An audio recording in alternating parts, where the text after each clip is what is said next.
This is my SV650SF bike check.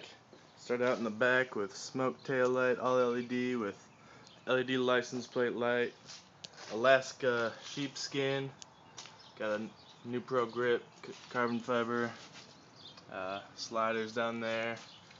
There's a Wolo horn on it.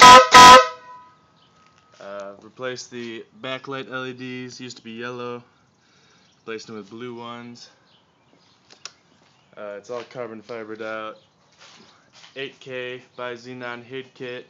Replaced these running lights here with LEDs. Also got the surface mount LED smoke blinkers. Yeah, overall great bike. Like it a lot. Ride it every day.